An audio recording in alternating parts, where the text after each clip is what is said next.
Hi everybody, this is the start of a new series that we're going to be doing, and it's all about art projects based on important things that happened in Toronto. And for the first one, we're going to be talking about landscape art.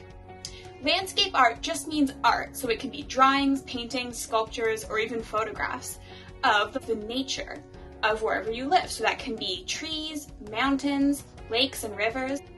Anytime we're talking about landscape art in Canada, we have to talk about the Group of Seven. So who are the Group of Seven? They came together because they had a similar art style and liked to paint similar things. These artists work together and like to share ideas a lot, and that's why a lot of their art has a lot of similar inspirations. One thing that these artists' art did really well was a really good contrast between the foreground and the background. So let's talk about what those words mean. The background in art is the things that are all the way at the back of the picture. They're usually less detailed than the front, so that your eye sees them but doesn't concentrate on them right away. These are the things that the artist wants you to notice, but they're not the main thing in the picture. The foreground is the opposite of the background. It's the things that are right at the front, the first thing that your eye notices. This is usually where the brightest colors and the most details are, as well as often the darkest lines, because the artist wants your eye to go there first, and then notice every detail about what they've drawn. There's also middle ground, which not all paintings have, but these are the things that are between the foreground and the background. They're in the middle. So what does this have to do with Toronto?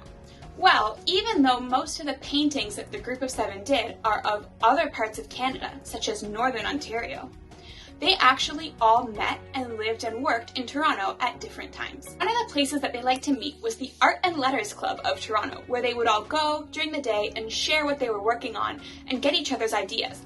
And it turns out this club actually still exists today, and it's in the same building that it was in when the Group of Seven used to hang out there. And it's actually right in downtown Toronto. Let's go see it.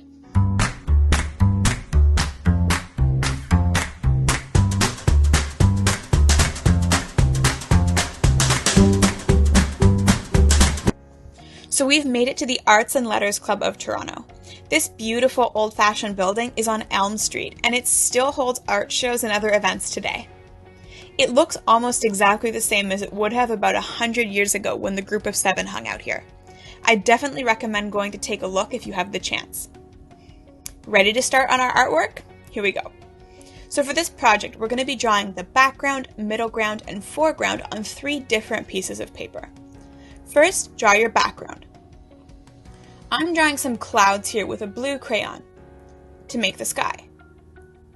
Try to cover the entire paper with your background. Here I'm adding some yellow sunlight as well. This doesn't need to be that detailed. Remember, most of the detail is going to go into the foreground.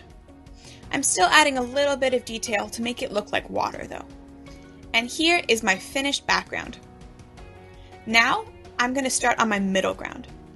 My middle ground is going to go on a second piece of paper, and I've left a lot of white space. We're going to cut this white space away after we're finished drawing, so all that's left is the part where we've actually put my middle ground. And here is my foreground. There's white space on this one too, and I'm going to cut it away as soon as I've finished drawing as well.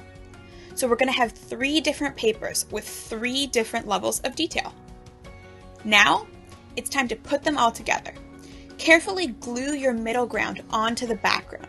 If you've used papers that are the same size, the corners should match up perfectly. And now I've put my foreground on. Now I have this really great detailed landscape picture that has a middle ground, foreground, and background. I hope you enjoyed this video, and I hope that you make an art project of your own. We'll see you in the next one. Bye!